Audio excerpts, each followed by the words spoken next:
आदमी को अपनी उम्मीदें कभी नहीं खोनी चाहिए।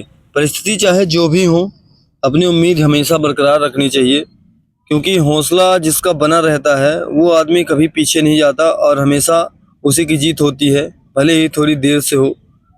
अगर आपने मन के जीते जीत है, मन के हारे हार, ये कहावत तो आप लोगों ने तभी नहीं सुनी होगी। तो एक पुरानी कथा है। एक राजा युद्ध में बुरी तरह से हार जाता है। उसके सारे सैनिक मारे जा चुके थे। राजा किसी तरह अपनी जान बचाकर जंगल में भाग गया। अब सैनिक उसका पीछा कर रहे थे। वह बचने के लिए एक गुफा में छिप जाता है। सैनिक राजा को जंगल में खोजते खोजते उस गुफा तक पहुंच जाते हैं। गुफा के अंदर राजा को ढूंढा, लेकिन सैनिक उसे ढूंढ नहीं सके। बाहर आकर सैनिकों ने एक बड़े पत्थर से उस गुफा को बंद कर दिया। गुफा बहुत गहरी थी। अंदर की ओर राजा छिपा हुआ था। वह काफी थक चुका था। भूख प्यास की वजह से बेहाल हो रहा था। उसके शरीर में अब एक भी ताकत नहीं बची हुई थी। शत्रु सैनिक गुफा बंद करके वहां से चले गए तो राजा अंदर बैठा बैठा सोच रहा था कि अब तो जीवन खत्म हो गया। न मेरा राज्य रहा, न सैनिक रहे, अब तो कुछ बचा ही नहीं।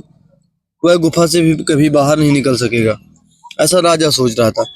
राजा निराश हो चुका था। तभी उसे माँ की एक बात याद आई।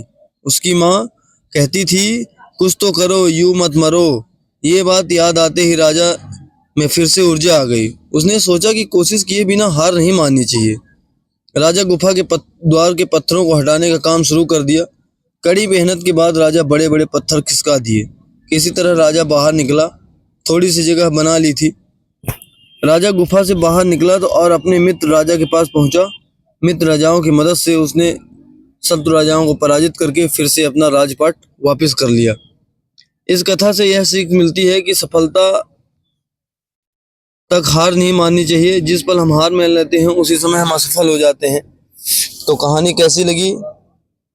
अगर अच्छी लगी हो तो मेरे चैनल को सब्सक्राइब कर दीजिए, ताकि अभी मेरा यूट्यूब का नया चैनल है और मैं आपको ऐसी ऐसी कहानी सुनाता रहूं और मेरा चैनल भी ग्रो होते रहे। धन्यवाद।